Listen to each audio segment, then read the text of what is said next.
Greetings and thank you for joining today's webinar, Using Metrics to Win in 2019. My name is Chelsea Lambert. I'll be your moderator today, but I am very pleased to share that my partner and co-founder of the Legal Tech Media Group, Cathy Kenton, will be leading the presentation. With decades of experience both marketing and selling legal technology products in our industry, I consider her to be one of the foremost experts on not only bringing products into the market, but growth strategies and how to keep your team on track as we all push towards what is now quickly becoming almost the middle of the year. And before we know it, will be year end. So Cathy, I'm going to turn it over to you. Thank you so much for sharing this hour with us. I know you've got a tremendous amount of information to cover. So without further ado, I'll let you jump in.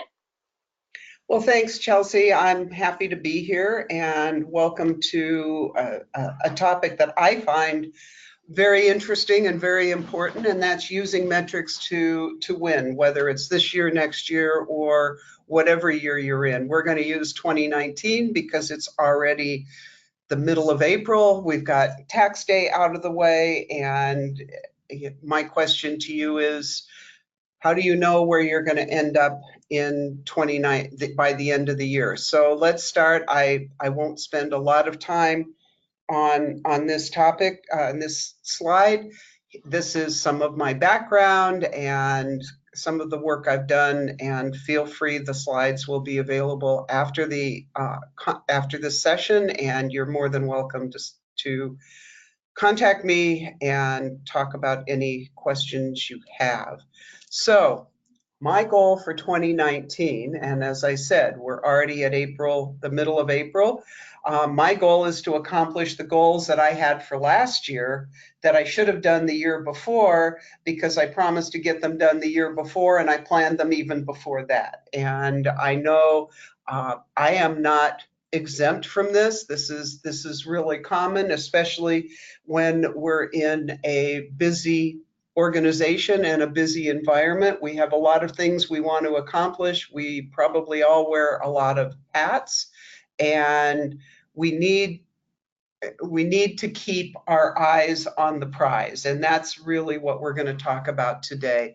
Goal setting is a matter of knowing what those goals are and how you're going to monitor them so that you don't wake up at the end of the year wondering what's happened to this year.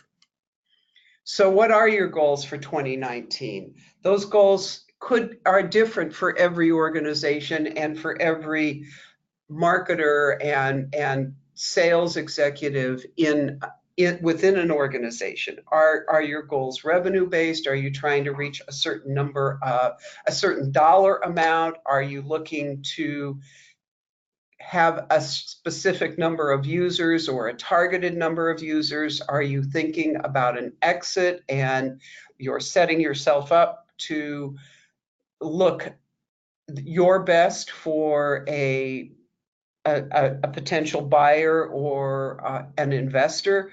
So defining your goals for 2019 are important. What is it you're really trying to accomplish? It may not be only one of these goals. It may be two of these goals. It may be all of these goals. And the point is, it really doesn't matter. What matters is that you have a plan to get to those goals. It's one thing to set a goal and say, I want to be at $5 million in revenue by the end of the year. I want to be at $20 million of revenue. I want to have 10,000 users by the end of the year with an MMR of whatever it is. It doesn't matter what your goals are. What matters is A, defining them, and then B, putting a plan together that's going to help you get there. So it's not enough to say, I want to be at $10 million by the end of the year, and then go back to work and say, okay, well, I hope that happens. I don't think any of us are foolish enough to think that that's what happens, but you need to create a plan. You need, beyond your budget, what is your plan? How do you expect that you're going to reach that goal? And then you need an ability to check in on your progress. You're not necessarily going to progress in even increments. So you're not going to say necessarily be able to say, okay, if I want to be at $12 million in annual revenue by the end of the year, I need to do $1 million a month. It doesn't work that way. You know, you have to build. You know that it's month over month. You know that it becomes a snowball rolling downhill. So what does that realistically look like in a month over month, quarter over quarter basis, so that you can then go in and do your routine check-ins on where you're at? Where are you at the end of the month? Where are you at the end of the quarter? How are you progressing up against where you thought you were going to be? And finally, what also matters is committing to checking in, committing to having the plan, checking in, and doing that on a regular basis, so that when you wake up and it's December 31st, 2019, you're not suddenly surprised and wondering why you haven't gotten where you want to be. So as I said, December 31st is virtually around the corner. It will be here before you know it. The fact that it's 8.5 months away at this point is just a blink of an eye. And I know I assume that for you, it's the same for me. I wake up every December 31st and I say, where has the year gone? And it will be here before you know it. So let's get planning. Let's get going. And the way we do that is with metrics. I like to, when I'm working with a new client, I like to start at the end. If my goal is to be successful in a given period of time, if I'm planning to be successful with my clients in my engagement, I always start with at the end. I start with, what does success look like? If we're sitting down on December 31st and deciding whether and evaluating whether we've been successful, we need to know what that success looks like. So whether you're looking at users, whether you're looking at revenue, whether you're looking at the number of employees you're going to hire, whether you're looking at the number of customers you're going to have, whatever is important to you in those metrics, start at the end, identify what that success looks like, and be realistic. If you're a $500,000 revenue company, is it realistic to expect you're going to be at $10 million by the end of the year? No, not. Maybe you are, but in most cases you're not. So how are you going to realistically look at, you want to be optimistic, you want to put your foot on the gas pedal, you want to hit go, but you also need to be realistic in terms of what the market expectation is. If you start at the end and you're not realistic, you're going to get frustrated. When you start looking at those numbers and evaluating them and making adjustments, you're not going to be you're going to get frustrated, and you're going to throw your whole plan and this whole process out the window. So be realistic, be aggressive, but be realistic. And then monitor. I will say that over and over and over again through this presentation. Monitoring your goals. Once you've defined what those goals are, what those metrics are, monitor, monitor, monitor. You don't have to monitor on a daily basis. You don't have, it's not like watching the stock market where you have to go in and check your account 3 or 4 times a day to see if you're up 0.5% or not.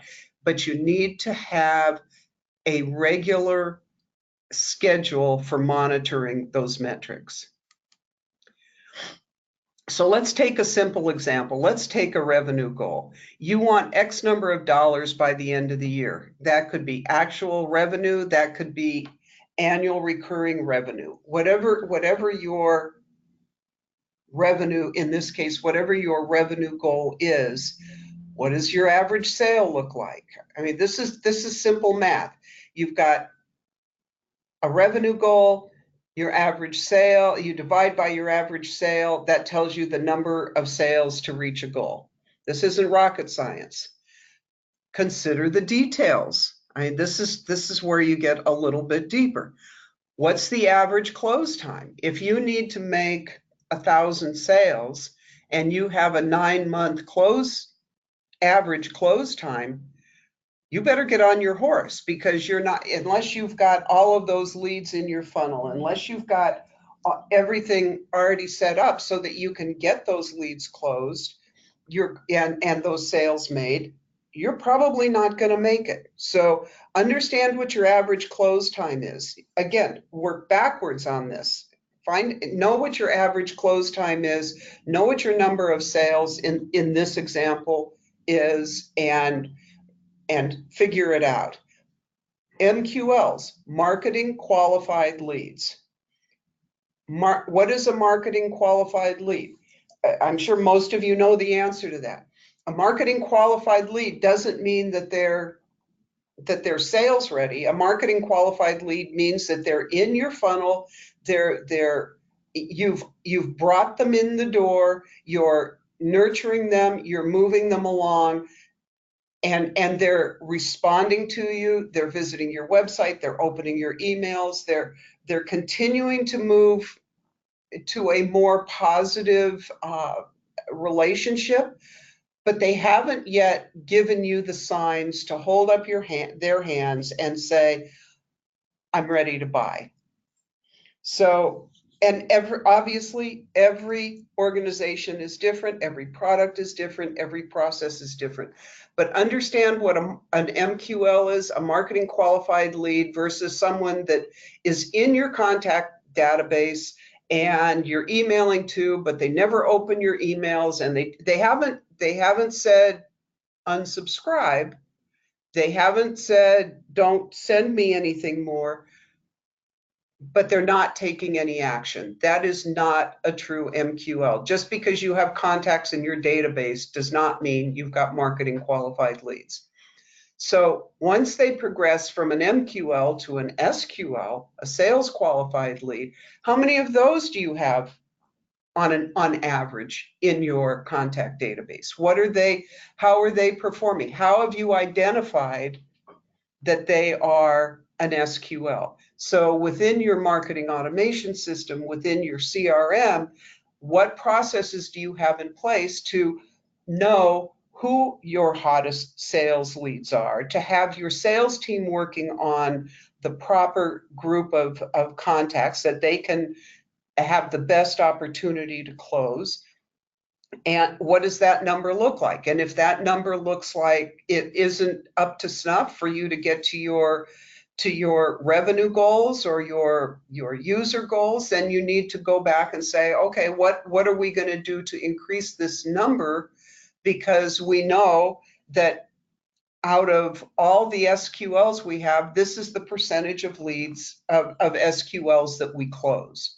So all of these are important. It's not just a matter of saying, okay, we have X number of revenue dollars that we want to reach, and we need to make X, divide that by the number of sales. Okay, that means we need to do 100 new sales a month. Well, if you don't have the leads in the proper buckets, it really doesn't make any difference what those numbers are, because you're not going to get there. And finally, in terms of considering details, is there any seasonality to your business process? Are you working with clients, customers that have particular needs or particular plans at a given time? As an example, if you're working with large law firms, most large law firms, and you're selling a technology product to them, most large law firms do their budgeting for the next year, their IT budgeting, in October. If you're not in their budget in October for the next year, you're probably not going to be considered too seriously, with one exception. Most large law firms, or some large law firms that have not spent their budget by the end of the year, are in a use it or lose it scenario. So there might be an advantage in that case there might be seasonality where you can count on large firms coming in with some extra dollars to spend at the end of the year. Another example, small firms might want to get the tax break for the business expense of buying at the end of the year. If you've got a product that is of interest to a small firm that you can offer some kind of a special offer right before the end of the year, you may have an opportunity to deal with, to take advantage of the seasonality. And if you do, then get that into your planning process and understand it as part of your metrics. So what I've been talking about is mapping it out. When do you expect to realize the sales and revenue, or in this case, the sales and revenue that we've been talking about? What does that look like on a timeline? What do the sales look like on a month-over-month basis, a quarter-over-quarter basis? You're not going to be exactly on, but and 1 month, one bad month doesn't mean throw the baby out with the bathwater. You may have a poor May and have a great June. So your Q2 numbers turn out fine. You need to look at it on a regular basis. You need to look at it on an overall basis. What's the lead time? Again, what's the average sale? How long does it take to close a sale? How many leads do you need to be in the bucket in order to make the numbers that you're planning on getting? What is your current pipeline? How is that pipeline? We know, you should know how, in this case, this is a revenue model. How do you know?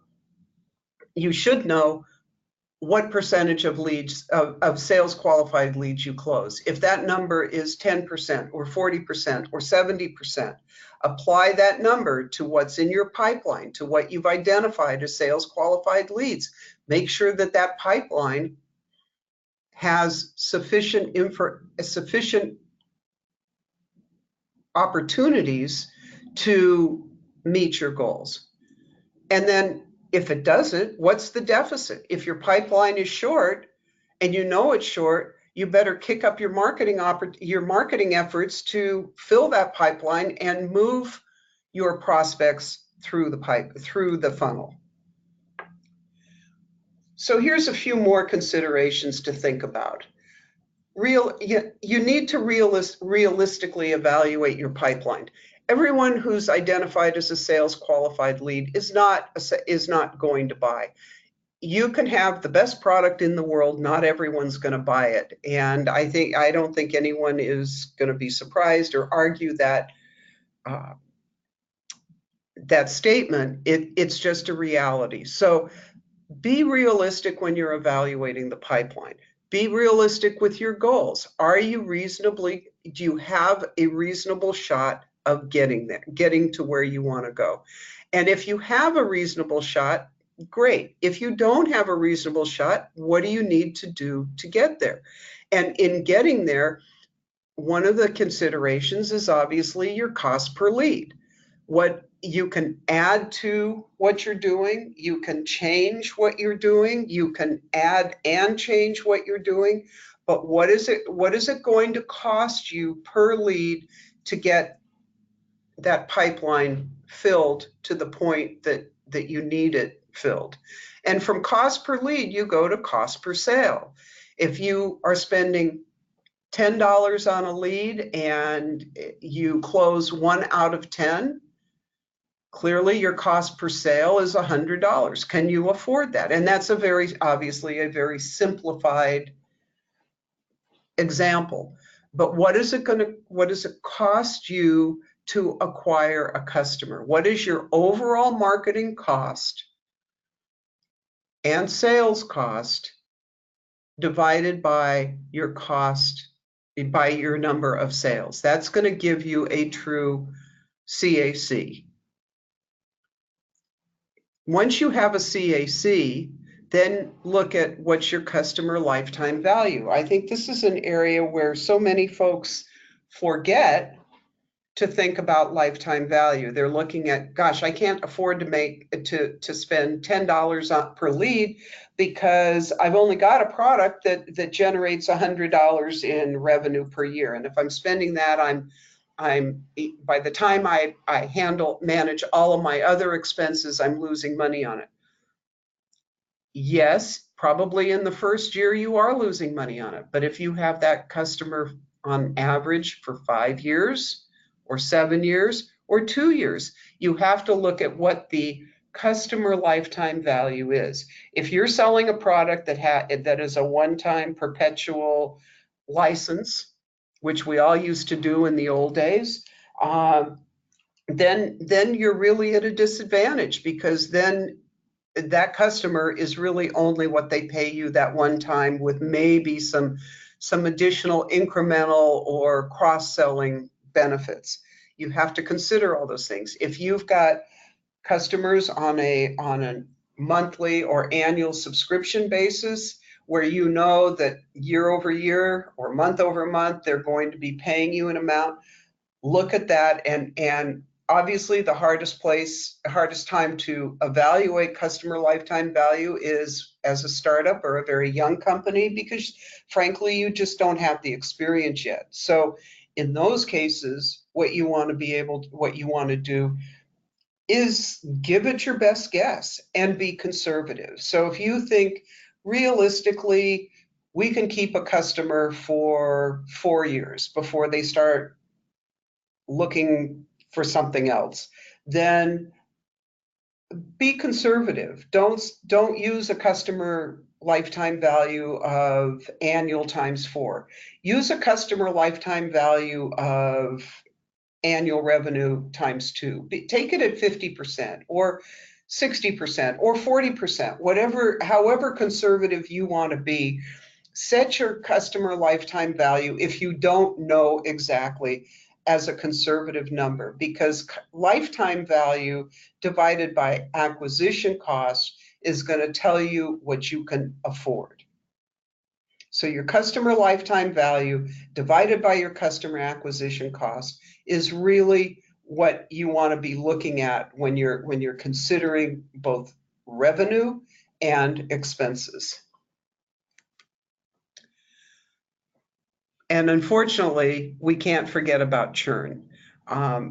If you're not familiar, I'm sure everyone's familiar with churn, but churn is bringing customers in the front door and losing them out the back door. You bring in a customer, they're with you for a couple of months or a year or two, and they leave for whatever reason whatever reason they leave, they've left. And it's important to know what your customer attrition rate is. There's no point, as I said, in bringing them in the front door if you're constantly having to replace them because they're going out the back door. The way you build a strong revenue model is to keep those folks and then add to that process. Otherwise, you're just on a bicycle pedaling to nowhere. So let's think about what that formula looks like. Customers lost in a given period divided by total number of customers is your churn rate. So if you're looking at, you have 1,000 customers and you're losing 10 customers a month, that's 120 customers a year, and you have 1,000, you're losing 12% of your customers every year. That's a pretty high rate, and it's a rate that makes it very difficult to sustain growth and profitability. You need to try to keep your churn rate below 5%. If you get above 5%, as I pointed out here, it's time to take a serious look at why.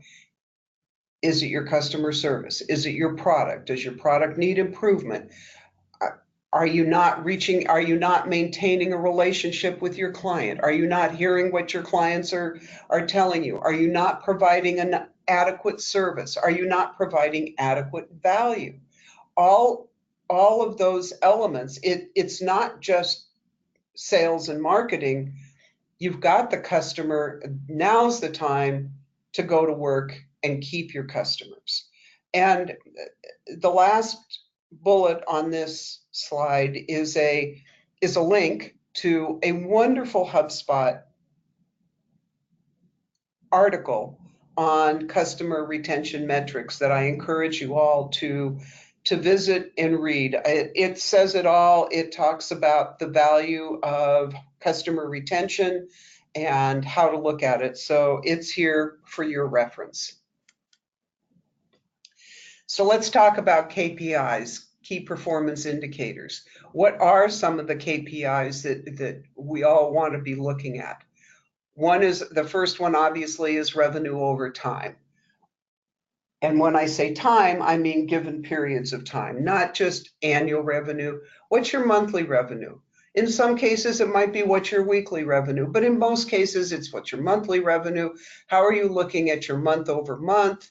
You're looking at, this is April. Is April going to be better than May? Do you have seasonality? Do you know that in the summer months, you're going to be a little quieter? What does that revenue look like so that you can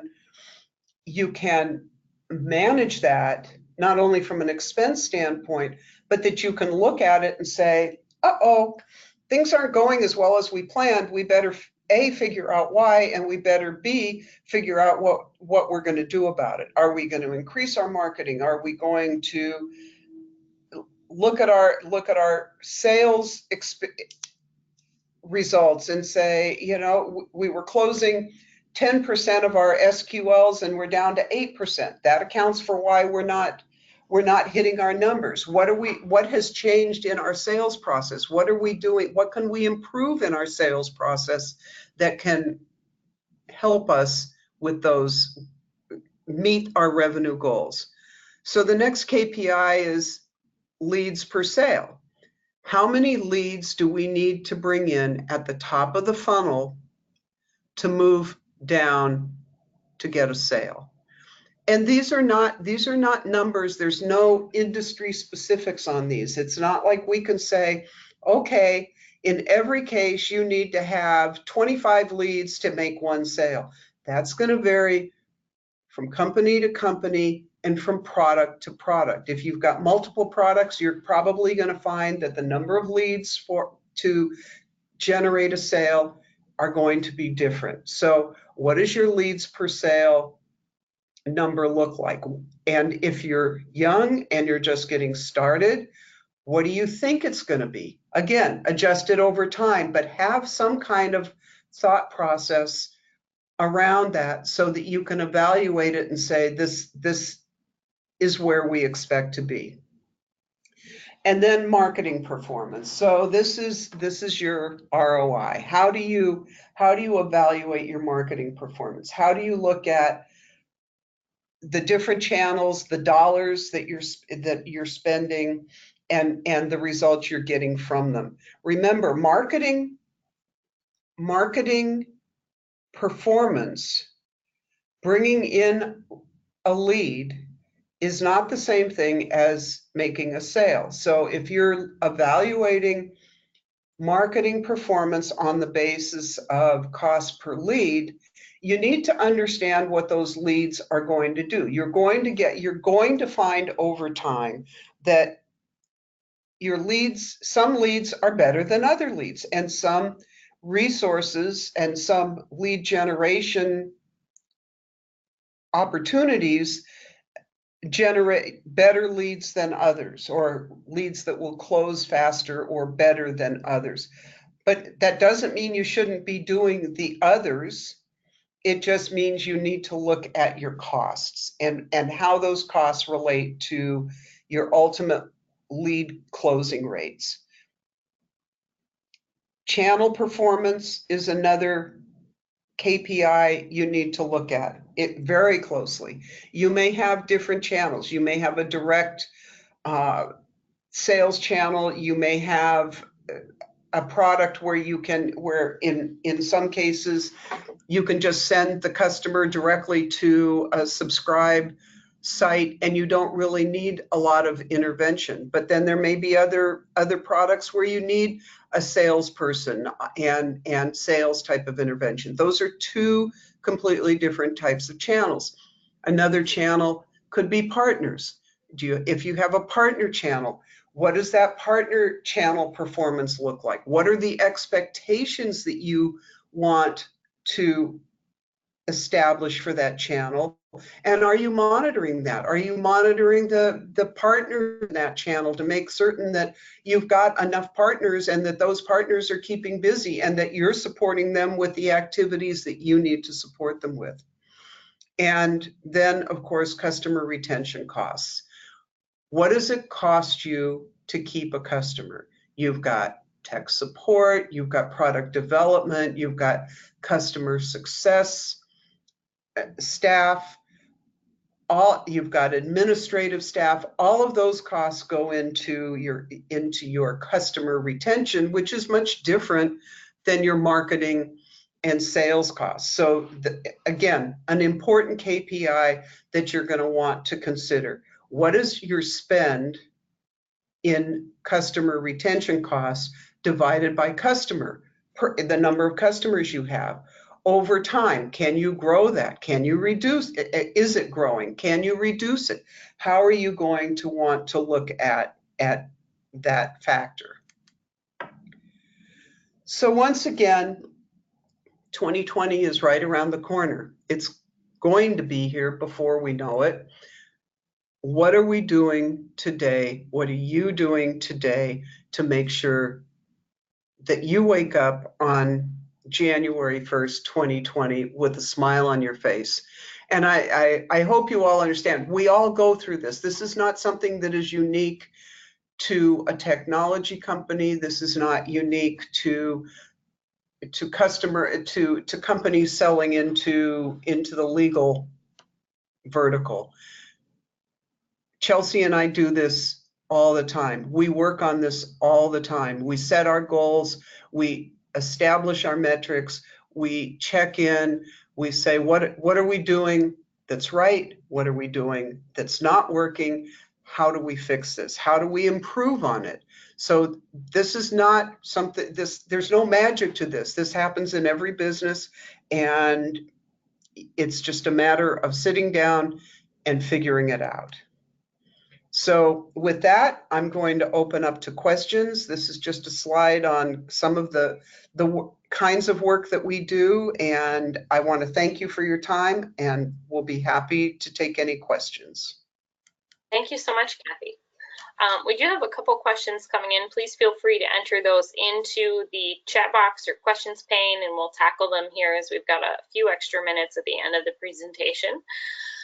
For those of you who are not familiar with our group, we've worked with companies of all stages. So don't feel like if you're thinking about a question, there's no size limit or organizational structure that we haven't worked on together. So feel free to enter those in now.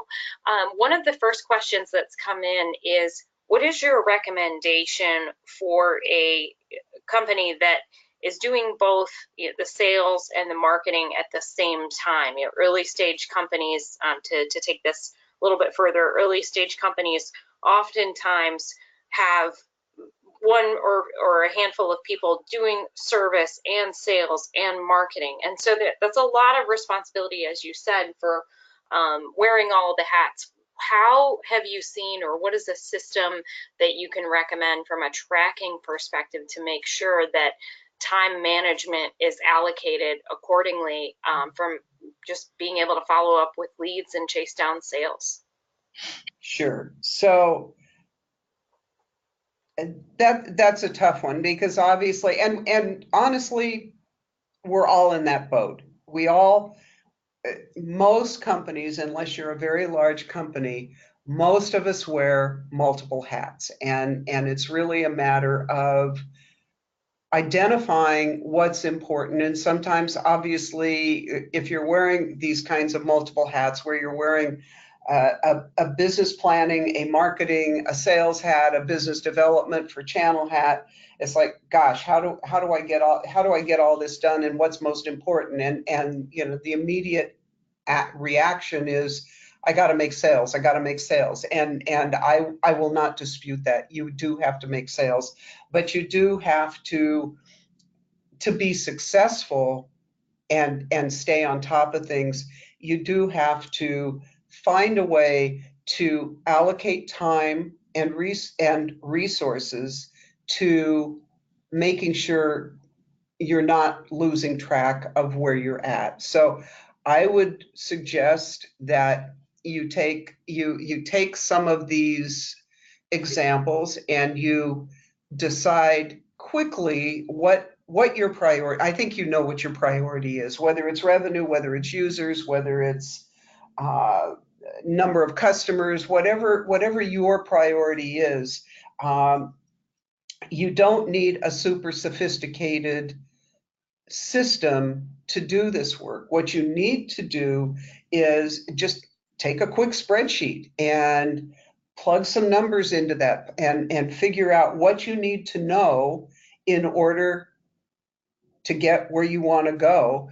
And then and be sure that you've got some kind of a system, whether it's a CRM or a marketing automation system, that's going to help you get the information you need to know whether you're staying on track. You know, there's lots of systems out there. I'm not here to sell you one or another at this point, particularly if you're small. There are some free resources out there, and we can certainly put together a list of those, and send it out with our recording. But I think what you want to do is, you don't need sophisticated, big, expensive tracking systems for this. Make it simple, know where you get the information from, have a way to plug the numbers in, even if you have to take them, for example, from QuickBooks and just plug the numbers in. Do it once a month, check on where you are, where you're going, and it will help you know where you need to go. And also as a follow-up to that, Kathy, the question around sales training and how should, if you're really looking at improving conversions as you start to scale and grow your team, separating responsibilities, even if it's just time blocking into, certain lead follow-up needs to happen twice a day between these hours, has been a way to divide that time up where they're circulating back and forth between responsibilities, but also making sure that your team, even if it's yourself, go through sales training or business development training, because it is, there's a methodology behind it, just like there's a methodology for marketing and there's a methodology for service. So making sure that the teammates are trained and have the proper tracking software, and you're using a CRM, and there's a lot of factors that go into making sure that you're not spinning your wheels and spending time where it's not being most productive, or they're ill-equipped to do their job, including yourself. I think we're all still learning. I mean, you and I were training this morning. Yeah, so don't, even if it's just searching, like, free videos, if that's what you need to do, seek out the training to help increase conversions or improve responsiveness, or reach out and ask us, for guidance if you're looking for follow-up advice or best practices for leads or strategy for your overall marketing plan for the rest of the year, if you've really got to ramp up and hit some numbers. Chelsea, I completely agree with you, and I just want to add that obviously most of us are in the technology space, and there's plenty of technology out there to help you folks and your sales teams and your marketing teams gather information, be more efficient. One caution that I would make is, don't overbuy your technology. If you're just starting out and you're just generating a few leads and you're wearing a lot of hats, but you want to have some organization around what you're doing, it doesn't mean you need, as an example, to buy Salesforce. And I'm not picking on Salesforce. It's a wonderful product and it works very well for organizations, but it's overkill. And what's going to ultimately happen is you're not going to use it because it's too big, it's too much, it's going to require too much time, it's going to require too much learning and too much training. Even if you used it at another organization and now you've left to start your own business, just because you're familiar with it doesn't mean that you can use the functionality or need the functionality of that kind of a product. So don't overbuy your technology tools. By the same token, don't underbuy your technology tools. Don't go with a cobbled together DIY type of solution just because you're trying to save a few dollars. A few dollars are important to you, but I'm here to tell you that the dollars that you save will be greatly outweighed by the amount of time you spend just trying to make it all work and to keep it together. It's money well spent to have the right solution.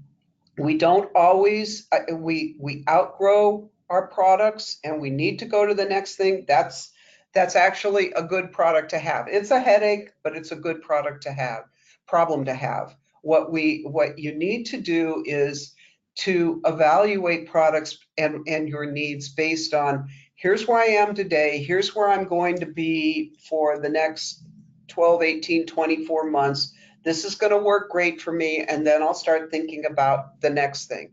And again, this is something that if you want to give us a call, if you want to talk about, we are happy to talk about. We've worked with every different product, not every different product, but all kinds of products around. What we often see is our customers getting themselves into the sales forces and the Marketos of the world that are way overkill for them, getting frustrated by them, getting frustrated by the expense, and throwing the baby out with the bathwater. What we also see are folks that don't buy or use the right technology, and they end up just working around in circles, and they go around and around and around, and then they finally wake up one day and say, oops, it was time for us to upgrade our technology, or we made a mistake. So getting the right technology for you, and that's not obviously the topic of this talk, but getting the right technology for your organization, right sizing your technology is really important. Absolutely. And again, Cathy's information is up on the screen. You can find us at legaltechmg.com. Thank you so much for joining us for this presentation, and to anyone who might be watching the recording at a later date. Cathy, it's been a pleasure, and we really appreciate you spending the time to put today's presentation together and sharing all of those advice and all the advice and best practices with us. Thank you. Thank you. And we will talk to everybody again very soon. Have a great rest of your day.